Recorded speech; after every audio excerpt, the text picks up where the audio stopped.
guess who we got in the house here in the back there? He gonna be on in a few minutes too. Ladies and gentlemen, give it up for Clyde.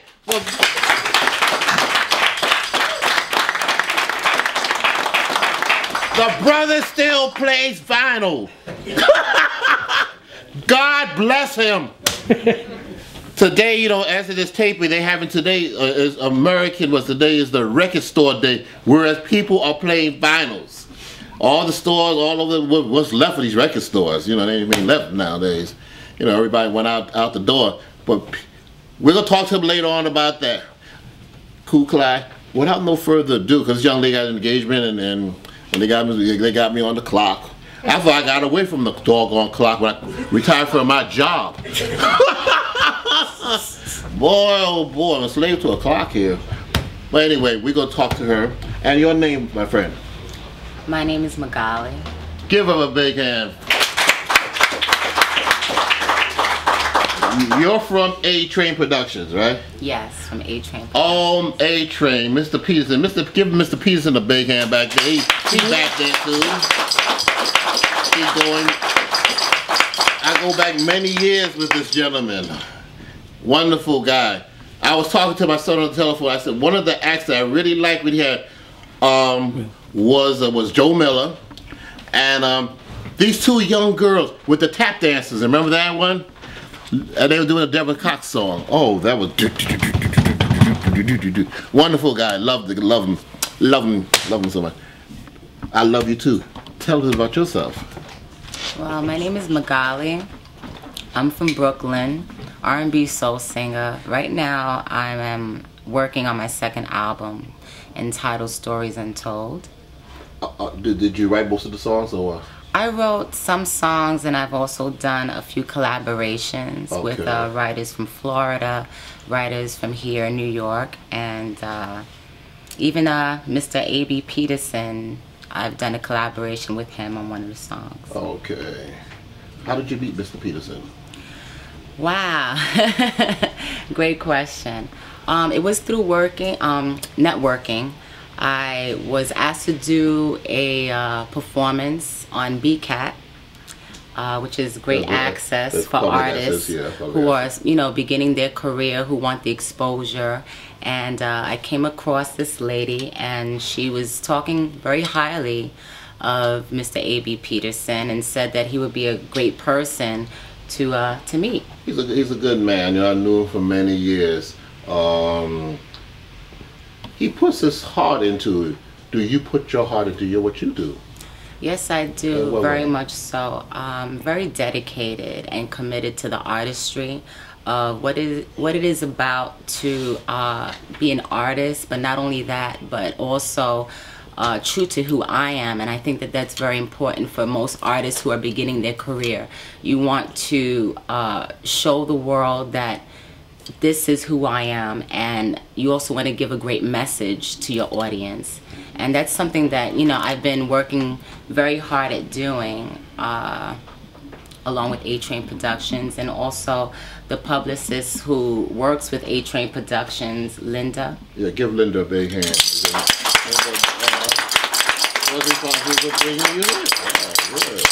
You know, I remember seeing you perform, and you gave such a performance. I mean, you put your heart and you put your soul into it. You know, we were talking, we were laughing and joking, but a lot of the people out here today, you know, they don't put their heart and soul into these things. You know, and, you know, it's just like they get tired. You know, I remember we were watching, we went to a show, and it featured Dennis Edwards from the Temptations, from Temptation Review. This guy gave a performance. It looked like he just wanted to keep doing it and doing it and doing it. He never get tired. Yeah. Do you think that people, you know, as they take it as a game? What can I say? You know, they're not serious. Right. You have to have a very strong drive, and I think that also what helped cultivate your talent. Like for me, you know, I could speak for myself. My grandfather, a great musician, and it all started home, the family. He played for Tito Puente and Celia Cruz, the Queen of Salsa. So that was like my, great inspiration to want to do music. So you learned, like, as my producer said, music theory. Yes, I learned music theory. So do you think that's so important? I think that's very important. I also not only took music in high school, but I followed up by, going for my degree. And I graduated from St. Francis University. I took the arts there as well as education. Education. I remember talking to a friend of mine, and we were talking about a mother and I think of the son, and they want to run Hollywood. And everybody's running to Hollywood and running to other places. If you don't have an education, you can forget it, right? Yeah, you can completely forget it. Because you're in competition with a whole bunch of other people. Yes, you are. Yes, you are. You need to educate yourself. And I know we're here at Sisters Bookstore. Not one of the most recent books that I've read, but if you're an artist, I think one of the best books to read is All You Need to Know About the Music Business, and that's by the author Donald Passman. Yeah, Passman. Yeah. Well, we're not plugging books, but this is a book. Yeah, it's a book that you should know about the business offhand, right? Yes. Because anything, if you want to be the best plumber in town, you should read a plumber book and know how to be the best plumber in town, or the best carpenter in town, right? Yes. I would like to thank you very much for coming on the program today. Also, too, we have a date in the near future. You're going to come perform right here on the Sister Stage, right? Oh, I would love to do that. Yes, we're going to have that, I think the owner has a big smile on her face. And we're going to do that, and we thank you so much. Thank you so much, Lenny, and thanks so much for having me here at the Sisters Bookstore. I want to ask you a question, offhand. Yes. How you like the pretty stuff I gave you that night? Oh, let me tell you, I first of all, I love the smell. He gave me some nice floor. It smelled very floral. I never had a sanitizer that smelled that good. Most of them smell like alcohol, but this man has great taste, and the lotion, it was very nice. I have it in my bag right now. Oh. Why did I ask? On that note, I thank you so much. Thank you so much. I love you. Delightful it comes back, and thank you for your patience. Sure. Coming up next on LMS, listen to this. What happened in Wisconsin could happen back here if you don't have a union. Coming up next, right here on LMS. Take it down.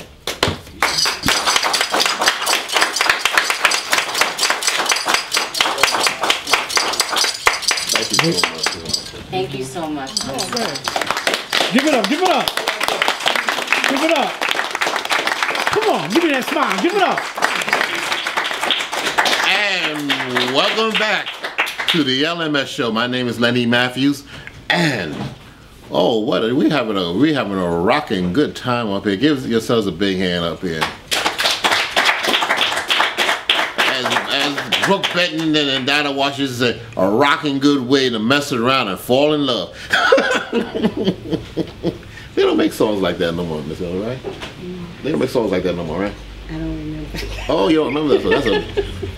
Her and Brooke Benton had 2 top records on the charts back then.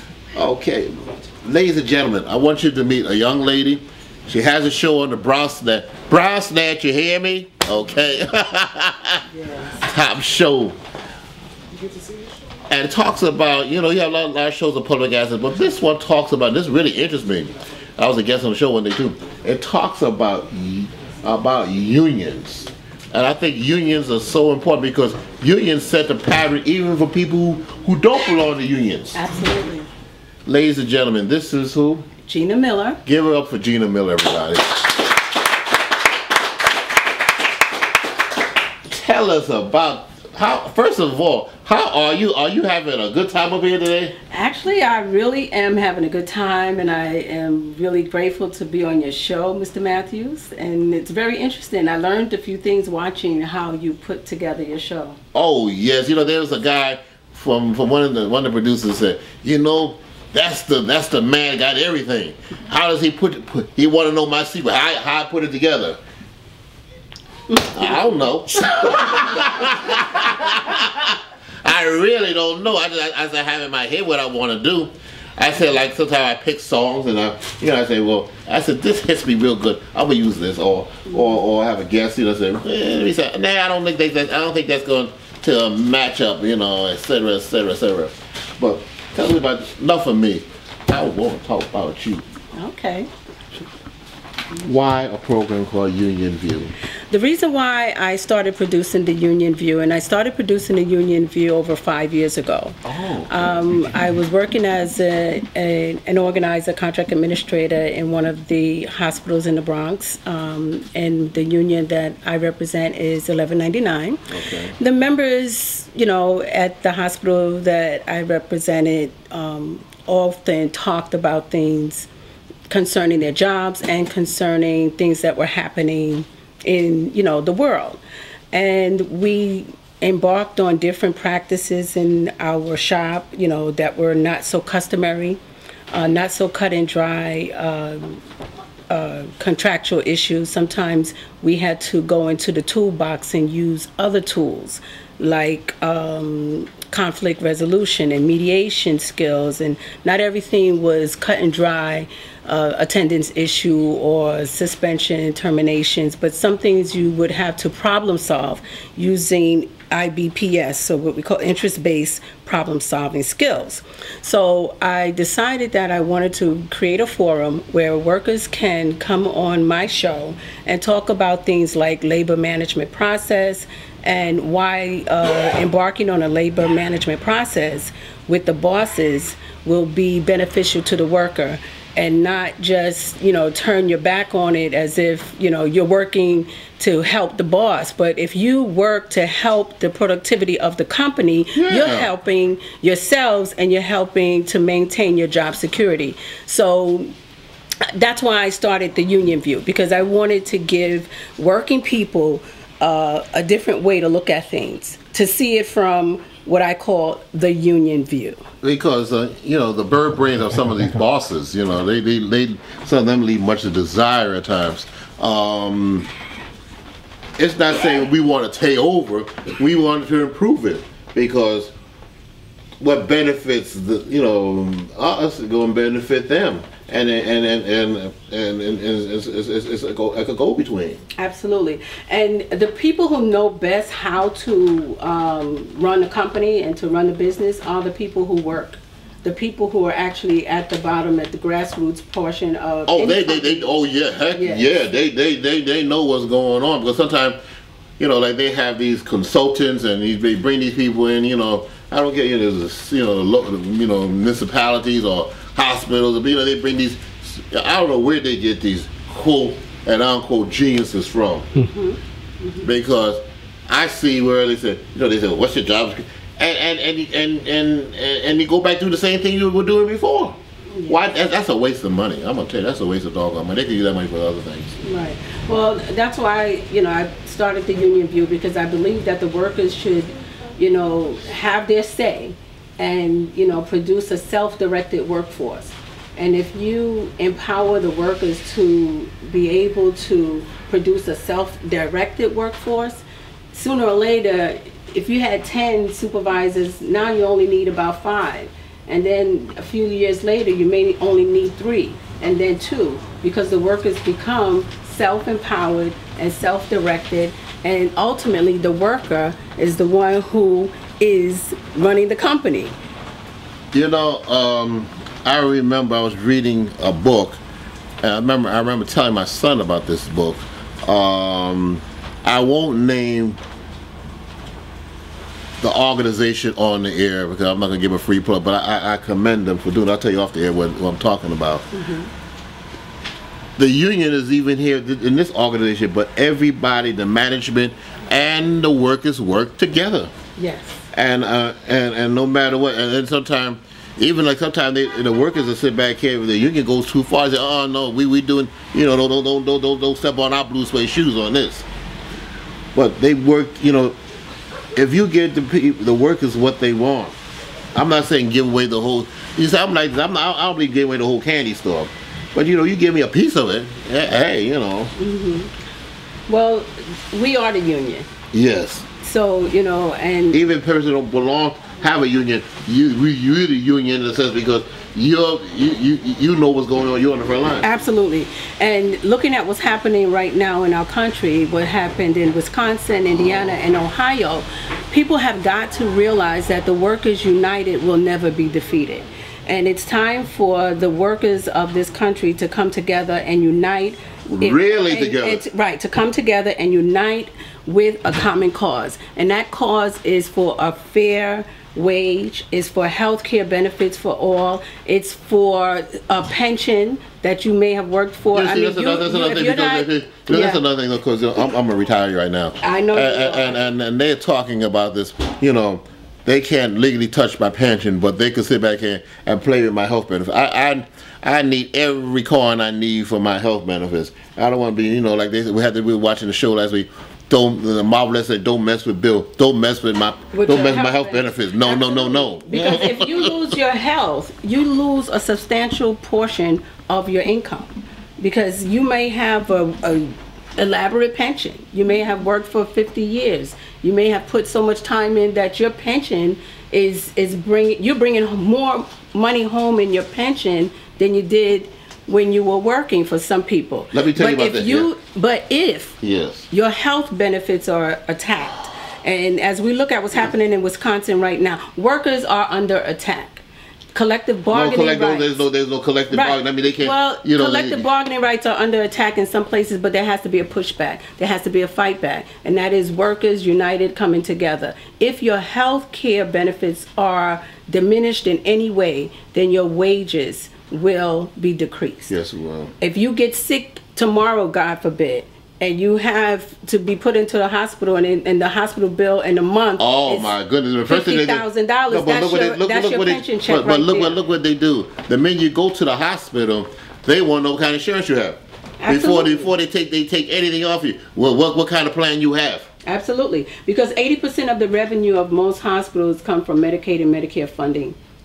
Okay, and that's the truth. And no hospital, if it's a hospital in the city of New York, they cannot turn people away because they don't have insurance. So they will ask you what kind of insurance you have, but they cannot refuse to treat you because you don't have it. Isn't that under? I want to be corrected. The Hill-Burton Act for the federal government that they can't turn people away on account of that. Right. So you know, I mean, and because of that, the hospital's revenue, the majority and the bulk of the revenue is coming from Medicaid and Medicare funding. So if you look at the federal budget recently, last week, you know, we were all on pins and needles waiting to see if the budget was going to be passed, right?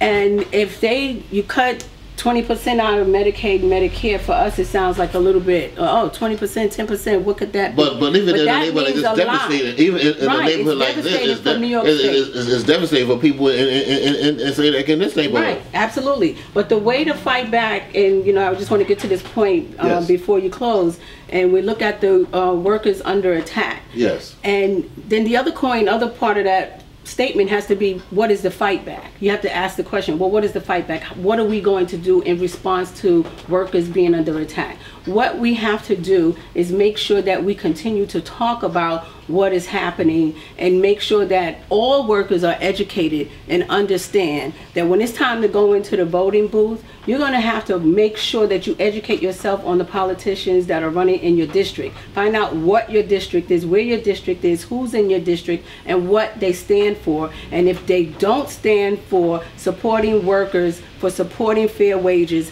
and supporting health care, then you don't vote for them. You don't put them in office. That's how you fight back. And then once the person who you voted for gets in office, don't leave it there. You have to stay in their face. Oh yeah. One must stay in their face 24/7. Absolutely.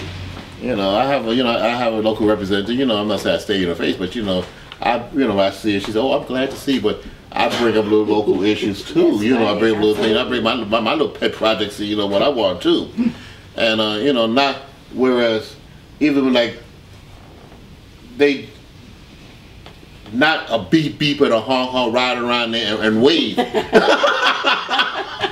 And tell them put it on the online. This is not applying for a job, folks. Absolutely.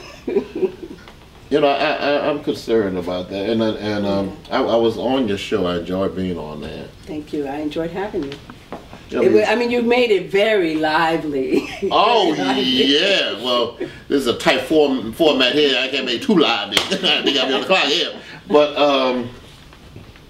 being a union person, and my late father was a union person. He was with the transit, and we went through a strike back in '66 with Mike Quill, the late Mike Quill. And Mike Quill didn't take no mess from nobody. But if you have to do that, you just have to.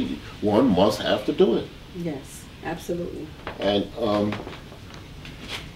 I believe in unions. People, oh, I believe in unions because I don't care if you go work at these stores, you know, and they don't have a union there. They're under some sort of union rule. Absolutely. Because if they act up, the bosses could, you know, you can turn the boss in. Right.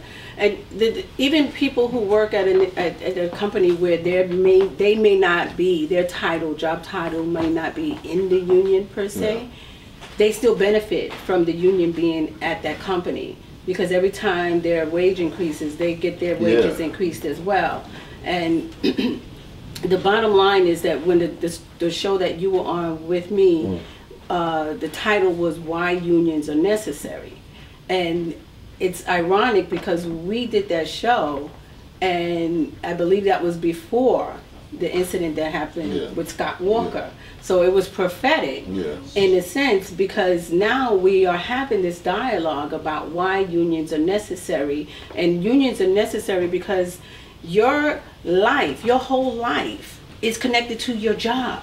If you lose your job, you lose your health benefits. You lose the ability to educate your children. You cannot afford to send your children to school. You know, just like, you know, I'm not saying, I'm not being a sexist, but even with a man, if a man sat back here and worked every day of the week and he loses his job or something like that, you know, look like he has no pride. He just, you know, it's just like, it's like you taking something, a piece out of him. Yeah. And even like with you have, you know, with women too, you know, you taking something out of them. Right. You know, the bottom line is we have to be self-sufficient.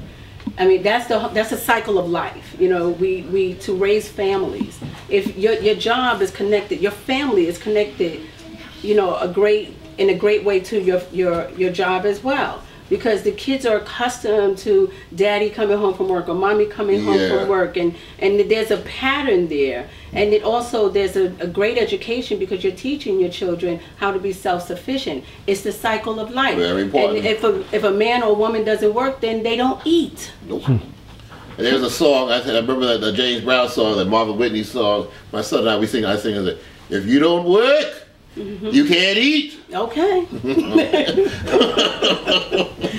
All right. Simple. So it's as simple as that. You know, 1 and 1 equals 2.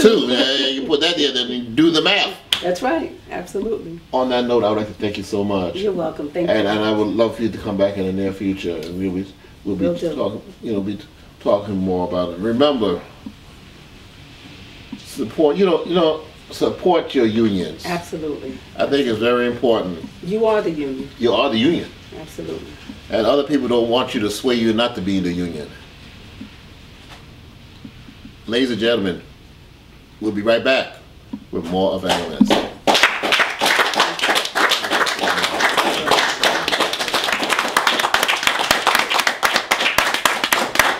And welcome back to the LMS show.